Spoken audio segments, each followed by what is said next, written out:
세심한 뉴욕 거주한 이동포 여러분 안녕하십니까. 뉴욕에서 직장상의 클레임을 전문으로 하고 있는 섬세한 변호사 박희철입니다. 저는 근로 중 다친 근로자들을 도와드리는 변호사이고요.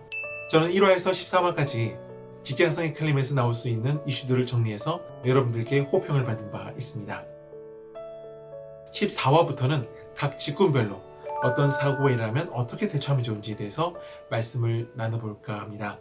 대부분의 한인동포 여러분들이 종사하시는 비즈니스가 아마도 운수업, 운반업, 세탁업, 식당 종업원, 네일가게, 간호사, 그리고 MTA가 아닐까 합니다. 제 대부분의 케이스들도 바로 이런 직군들에서 나오는데요. 이 비디오가 여러분들의 직업에 당장 해당 사항이 없다 하더라도 우리 이웃의 이야기로 들어주시면 꽤 유익한 정보가 될 것이라고 생각합니다. 제 14화의 주제는 바로 MTA입니다. 먼저 MTA란 조직이 생소한 분들을 위해서 그 조직 소개를 잠깐 먼저 해드리겠습니다. MTA란 뉴욕시티 트랜sit 오토리티의 준말로서 뉴욕의 모든 지하철, 버스, 기차의 운영을 관장하고 있는 뉴욕의 가장 큰 공기업 중의 하나입니다. 한국으로 치면 서울 메트로 혹은 서울교통공사 정도가 될 텐데요. 약 5만 명 정도의 종업원들이 MTA에 근무하고 있는 것으로 알려져 있고 이 중 약 4만 4천 명 정도가 노조에 가입되어 있는 것으로 알려져 있습니다. 그리고 약 350명 정도의 한인 동포분들이 MTA에서 근무하고 있는 것으로 알려져 있는데 그 숫자는 점점 더 늘어나고 있다고 합니다. 자동차 수리라든지 기계와 같은 자신의 고유 영역을 바탕으로 MTA에 진출하고 있는 한인 동포분들이 점점 더 늘어나고 있다는 반가운 소식입니다.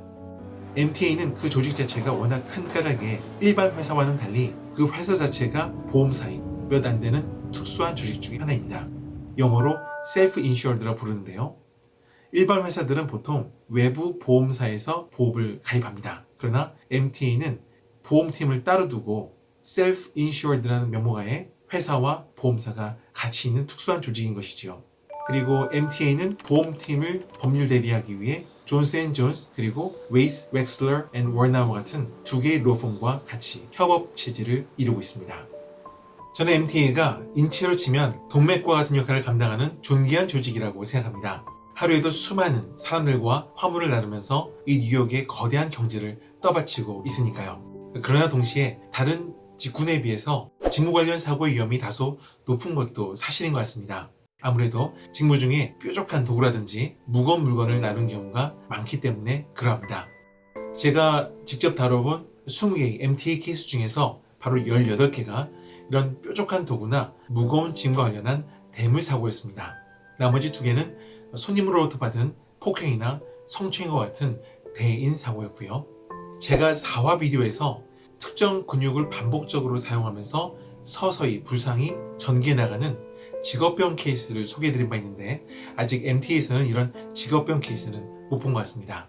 MTA 케이스의 가장 큰 특징을 들려면 바로 IOD입니다.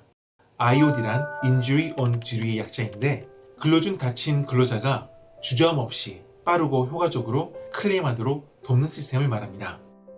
MTA 근로자는 IOD 제도를 통해서 근로 중 다친 사실을 숨기지 아니하고 바로 상부에 보고하고 적절한 치료와 적절한 대체 임금 혜택을 받도록 돕고 있습니다.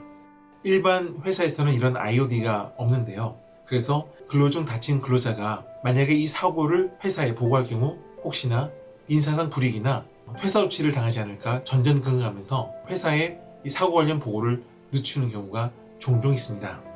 뉴욕 직장상해 보험법에 의하여 한 달 안에 서면으로 그 사고 사실을 회사에 보고해야 하는데 MTA는 이런 한 달 사고 보고 의무에서 자유로운 경우가 일반 회사에 비해서 많은 것이 그 특징이라 하겠습니다.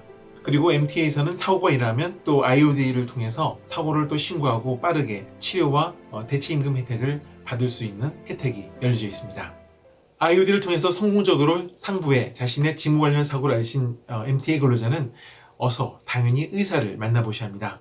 의사를 만나셔서 내가 어떠한 일을 하다가 어느 부위가 다쳤다라는 것을 알리시고 그 의사가 그 부위들을 검사하시고 어떤 진단을 내리실 때 그 진단 결과서가 바로 여러분의 사고와 부상을 연결짓는 의학적 증거로 활용되는 것입니다. 그리고 그 의사는 그 진단 결과를 바탕으로 어떤 검사나 치료를 요청하는 것이고요.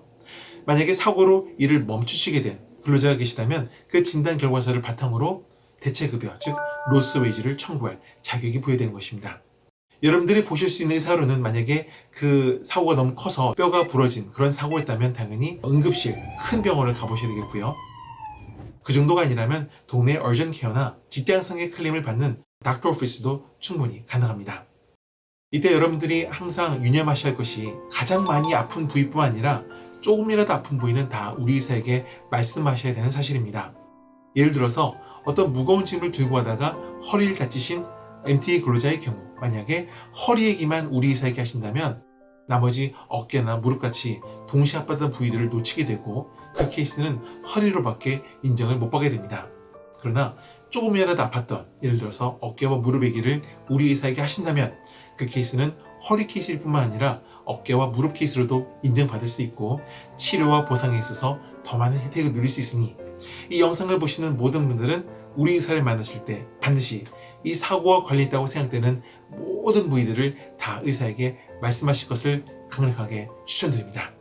우리 의사뿐만 아니라 여러분들은 MTA 쪽 의사, 영어로 IME를 만나시게 되는데 우리 의사와 IME 의사는 사고 부위라든지 치료 필요성에 있어서 서로 대립되는 의견을 가진 경우가 많습니다. 이때마다 저희 변호사들이 그 케이스에 개입이 되고 히어링을 요청하고 어떤 판결을 요청하게 되는데 이 부분에 대한 조언은 제5화 비디오 보험사와 다투는 이슈들 그리고 10화 11화 비디오 IM에서 치료와 보상에 도움이 되는 리포트를 받으려면 이런 영상을 시청하시면 도움 받으실 수 있을 것입니다.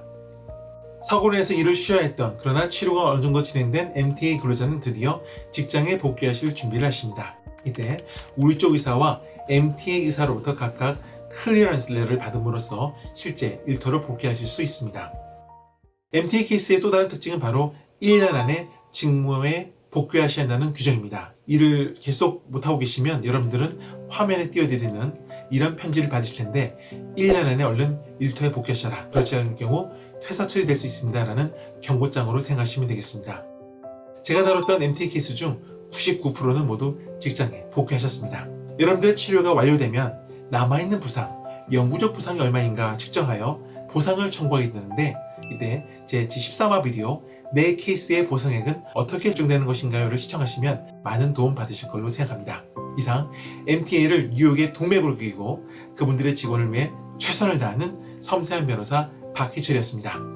좋아요 버튼 꾹, 구독 버튼 꾹, 알림 설정 잊지 마시고요. 감사합니다.